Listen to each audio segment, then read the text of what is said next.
Hello friends, welcome to all in my YouTube channel. So कैसे हैं आप सब लोग। आई होप कि आप सभी बेटर होंगे और बेस्ट वे में अपने एग्जाम्स की प्रिपरेशन कर रहे होंगे। फ्रेंड, इस वीडियो में हम विद्यासागर जवाहर नवोदय विद्यालय का प्रवेश परीक्षा गाइड जो कि क्लास 6 के लिए है, इसको सॉल्व करने वाले हैं। ओके, और इसमें भी आपके चैप्टर नंबर फर्स्ट कंटिन्यू करने वाली ही, जो कि आपके चैप्टर का नाम है संख्या और संख्या पद्धति। ओके, तो हमारा ये चैप्टर नंबर फर्स्ट है, इसका नाम है संख्या और संख्या पद्धति। ओके, तो यानी कि पहले हमें संख्याओं के बारे में जानना है और उसके बाद संख्या पद्धति के बारे में जानना है। ओके, तो ये हमारा संख्या और संख्या पद्धति के नाम से चैप्टर है। डन। तो इसी चैप्टर से हम मैथ के क्वेश्चन आंसर सॉल्व करेंगे। Okay, so let's see, continue करते हैं। सबसे पहले तो कोई अंक हम किसे कहते हैं, अंक के बारे में समझिए। ठीक है, तो अंक हम किसे कह सकते हैं फ्रेंड। पहला टर्म ये रहा, तो देखिए अंक गणित में सभी प्रकार की संख्याएं जैसे कि आपके होती हैं, एक तो 0, 1, 2, 3, 4, 5, 6, 7, 8 और 9। इन्हीं संख्याओं से लेकर के ये जो 10 संख्याएं हैं, इन्हीं संख्याओं से हम आगे 1000, 2000, मिलियन, बिलियन, ट्रिलियन यानी एक्सेट्रा एक्सेट्रा कुछ भी कहें, इन्हीं 10 संख्याओं के सहारे हम लोग कोई भी अंक बना सकते हैं। ठीक है, ओके, कोई भी संख्या यानी बना सकते हैं, तो इन्हें हम अंक कहते हैं। यानी कि ये जो हुआ हमारा अंक हुआ। जिन संख्याओं से हम वस्तुओं की गिनती करते हैं उनसे क्या बन सकता है, अब देखिए दूसरे टर्म में। ओके, पहला तो ये हो गया आपका अंक। ओके, दूसरा में अब मान लीजिए कि कोई प्राकृतिक संख्या। अब प्राकृतिक संख्या किसे कहते हैं, यानी नेचुरल नंबर। तो देखिए नेचुरल नंबर जिन संख्याओं से हम किसी वस्तु को गिन सके। ओके, तो उसे हम क्या कहते हैं, ये जो है प्राकृतिक संख्या कहते हैं। प्राकृतिक संख्या में कौन कौन अंक आ सकते हैं, कौन इंक्लूड होंगे, तो देखिए प्राकृतिक संख्या 1 से लेकर के अनंत तक होता है। 1, 2, 3, 4 इनफाइनाइट तक, यानी कि हम ये कह सकते हैं इस तरह से अनंत का चिन्ह होता है, यानी कि साइन होता है, चिन्ह होता है। ठीक है, तो प्राकृतिक संख्या जिन संख्याओं से वस्तुओं की गणना की जाए उसे हम प्राकृतिक संख्या कहते हैं। कोई भी वस्तु, any kinds of things. Okay, जैसे कि ये आपका हो जाएगा 1 से लेकर के अनंत तक हम इसे कह सकते हैं। तो प्राकृतिक के बारे में हमने समझ लिया। उसके बाद अब मान लीजिए कि तीसरे टर्म में हो गया हमारा पूर्ण संख्या। ओके, कि हम पूर्ण संख्या किसे कहेंगे, क्लियर है। तो पूर्ण संख्या के बारे में देखिए यही होता है कि प्राकृतिक संख्या जो भी है ना, इसमें हम एक 0 को इंक्लूड कर देंगे तो हमारा पूर्ण संख्या बन जाएगा। यानी कि 0 से लेकर के 1, 2, 3 डॉट डॉट करके इनफाइनाइट तक। ठीक है, यानी अनंत तक ये भी हो जाएगा। यानी कि ये है कि प्राकृतिक संख्या में 0 प्लस कर देंगे तो ये हमारा पूर्ण संख्या हो गया। डन। उसके बाद अगर चौथे टर्म में कोई एक और अंक मान ले, जैसे कि आपका क्या मान लेंगे, सम संख्या ही मान लेते हैं। ओके, तो अब समझिए कि सम संख्या किसे कहते हैं। सम संख्या देखिए वे सभी संख्याएं होती हैं जो कि 2 से पूरे पूरे भाग लग सके, विभाजित हो जाए, जैसे कि सम संख्याएं कहलाती हैं। अब कौन कौन से हो सकते हैं, 2 भी विभाजित हो सकता है, 2 से 4, 6, 8, ये सब संख्याएं 2 से विभाजित हो सकती हैं, तो एक्सेट्रा एक्सेट्रा। यानी कि जो 2 से विभाजित हो जाए संख्याएं वही हमारी सम संख्याएं हो जाएंगी। ठीक है, अब जब हम सम जान ही चुके हैं तो अगले टर्म में क्या जानेंगे, विषम संख्या। ओके, यानी कि हम विषम संख्या किसे कहते हैं ये भी जान लेते हैं। तो विषम संख्या वे संख्याएं हो सकती हैं फ्रेंड, हमने क्या सम में के कंडीशन में पढ़ा था, इवन नंबर, कि जो 2 से विभाजित हो जाए। और हमें इस विषम वाले में ये करना है कि आपके जो 2 से विभाजित नहीं हो सकते वो संख्याएं विषम संख्याएं हो सकती हैं, जैसे कि हो जाती हैं 1, 3, 5, 7 एक्सेट्रा एक्सेट्रा। तो ये सब 2 से नहीं विभाजित हो सकती, यानी कि जो संख्याएं 2 से नहीं विभाजित हो सके, नहीं बोल रही हूँ, ध्यान रखिए, 2 से नहीं विभाजित हो सकती वो सारी संख्याएं विषम संख्याएं हैं। क्लियर हुआ, I hope you are understand. So आगे देख लेते हैं, छठा नंबर में हमारा कोई और संख्या क्या हो सकता है, ये हो सकता है। अब मान लीजिए कि अभाज्य संख्या कौन संख्याएं हो सकती हैं। तो देखिए अभाज्य संख्याओं के बारे में हम कुछ जानकारियां हासिल कर लेते हैं। अभाज्य संख्याओं को ही हम क्या कहते हैं, असंयुक्त संख्या। इसे हम क्या कहते हैं, असंयुक्त संख्या कहते हैं, ठीक है। और अगले टर्म में इसे क्या कहेंगे, ऋण संख्या। ऋण संख्या भी अभाज्य संख्या को ही कहते हैं, ठीक है। तो अभाज्य संख्या या असंयुक्त या ऋण संख्या मतलब कि इसका मीनिंग एक ही होता है, प्राइम नंबर। तो एक से बड़ी वैसी संख्या है जिनमें एक और स्वयं के अलावा अन्य किसी संख्या से पूरा पूरा भाग नहीं लगे, तो वो जो है अभाज्य संख्या या ऋण संख्या कहलाती है। जैसे कि देखिए, अब एक के अलावा होगा, क्योंकि देखिए ये जो है ना, एक के अलावे बताने हैं, ठीक है। एक और स्वयं के अलावा किसी अन्य से भाग ना लगते हैं, तो एक से तो सब कुछ भाग लगता है, तो ये अभाज्य संख्या में एक नहीं इंक्लूड होगा है। उसके बाद आपका 2 हो जाएगा, 3 हो जाएगा, और 5 हो जाएगा, 7 हो जाएगा, 9 तो नहीं होगा, 6 7 8 9 ये सब नहीं हो सकते, 10 11 हो जाएगा। उसके बाद 13, यानी ऐसी संख्याएं हमें रखना है फ्रेंड की जो कि या तो एक से और या स्वयं से भाग लगे, बीच के कोई भी अंक से भाग न लगे। क्लियर है। तो वही जो संख्याएं हैं अभाज्य या ऋण संख्याएं कहलाती हैं। क्लियर हुआ। अब वही कंडीशन अगर भाज्य संख्या के बारे में हम जाने, तो भाज्य संख्या वे संख्याएं हो जाती हैं जो कि आपके एक से भी भाग लगे, उसी संख्या से भी भाग लगे, और बीच के भी कोई अंक से भागे लगे, उसे हम भाज्य संख्या कहते हैं, भाग लगे, ठीक है। तो एक और बीच के कोई अंक और जो वो अंक है उससे यानी कि भाग लग जाए, तो वो संख्याएं भाज्य संख्या है, ठीक है।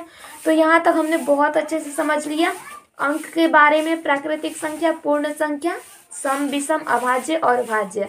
आगे के क्वेश्चन में देखेंगे, आएगा तो वैसे ही करते जाएंगे सॉल्व और मैं बताते जाऊंगी। तो चलिए अब मैथ को कंटिन्यू करते हैं। आई थिंक यहाँ तक अब आप लोगों को कोई क्वेरीज नहीं होगा, तो चलिए क्वेश्चन को कंटिन्यू करते हैं, ठीक है। Done. So question number first देखिए फ्रेंड, यहाँ पर क्या दिया है।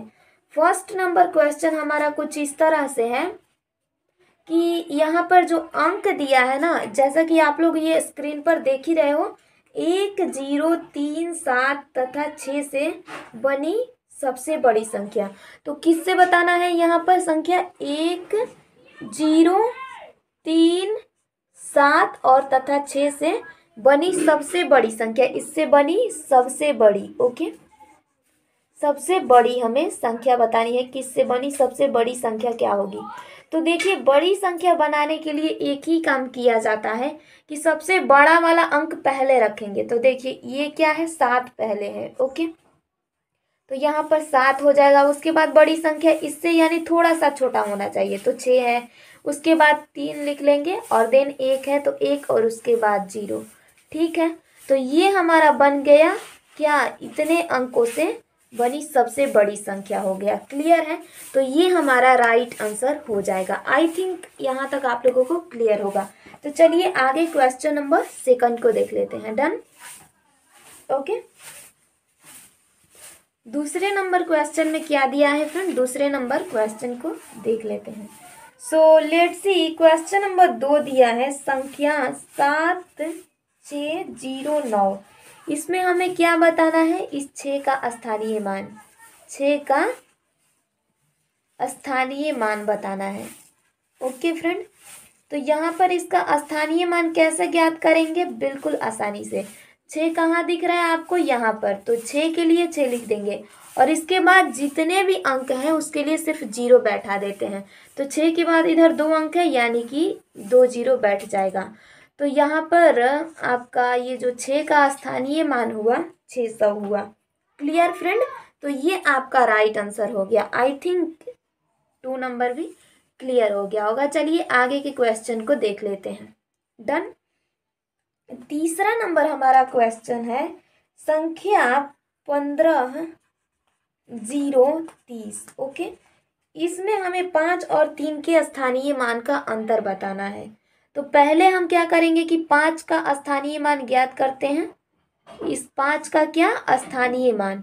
तो 5 के स्थानीय मान, 5 के लिए 5 और जितने भी अंक है उसके लिए वहाँ 0 रख लेंगे।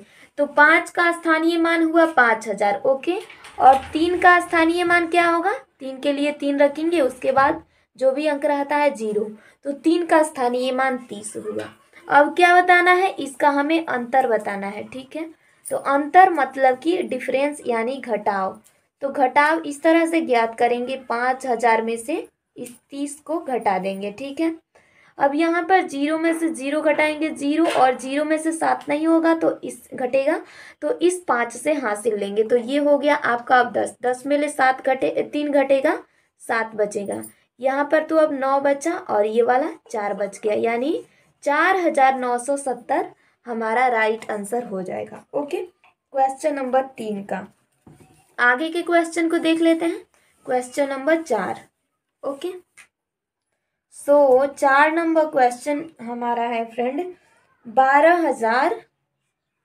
ओके, ये क्वेश्चन दिया है 12,000 प्लस 1300, ओके, और प्लस 2 दहाई। ओके, तो इसके बराबर क्या होगा हमें ये बताना है। ओके फ्रेंड, तो पहले तो इसको हम डिजिट में कर लेते हैं। डिजिट में कैसे होगा जी, अब फटाफट से आप लोग भी जहाँ पर हो वहीं पर कॉपी पेन से लिखते जाओ। 12,000 कैसे लिखा जाएगा, 1300 कैसे, और 2 दहाई कैसे। 6 क्लास के बच्चे हो, इतना तो आता होगा।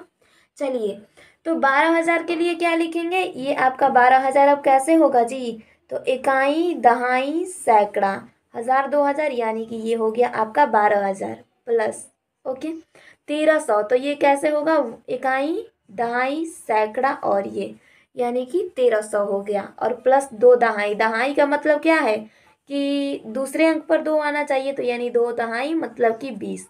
अब इसका सम करेंगे तो कितना होगा फ्रेंड, ये दिया है आपका 12,000, 1300 और 20, ठीक है। तो यहाँ पर 0 0 और 0 जोड़ेंगे 0 आएगा, ओके, डन। 2 0 0 2 आएगा, ओके। फिर यहाँ पर 3 0 तो 3 ही आएगा ऑब्वियसली, और 1 2 कितना होगा, 3 और 1 है, यानी इतना हमारा हो जाएगा सम 13,320। ओके फ्रेंड, तो 13,320 हमारा राइट आंसर हो जाएगा। चलिए आगे के क्वेश्चन को देख लेते हैं। क्वेश्चन नंबर 4 को देखते हैं कि 4 तो हो ही गया ना, 5 को देख लेते हैं कि 5 नंबर क्वेश्चन हमारा कैसे सॉल्व होगा। तो दिया है 10 से 20 के बीच कितनी अभाज्य संख्या है, क्या बताना है, 10 से इस 20 के बीच क्या बताना है, अभाज्य संख्या बतानी है। डन। तो यहाँ पर देखिए 10 के बाद अभाज्य संख्या के बारे में हमने कंडीशन क्या पढ़ा था कि वे संख्याएं जो कि 1 से या फिर स्वयं से कटे वो जो है अभाज्य संख्या है, ठीक है। तो यहाँ पर 10 के बाद बताना है। अब 11, तो 11 या तो 1 से कटेगा या खुद से। 12, 12 तो नहीं, बीच से भी कटेगा, 12 भाज्य है, फिर से 13 हो जाएगा अभाज्य संख्या में। 14 15 16 नहीं होगा क्योंकि ये बीच के अंक से भी कटेगा, तो 17 हो जाएगा। 18 भी नहीं होगा, 19 हो जाएगा। ओके, 20 तो ऑब्वियसली नहीं होगा। तो देखिए 10 से और 20 के बीच यानी 10 से और 20 के बीच कितनी अभाज्य संख्याएं हैं, आपने यहाँ पर देखा 4।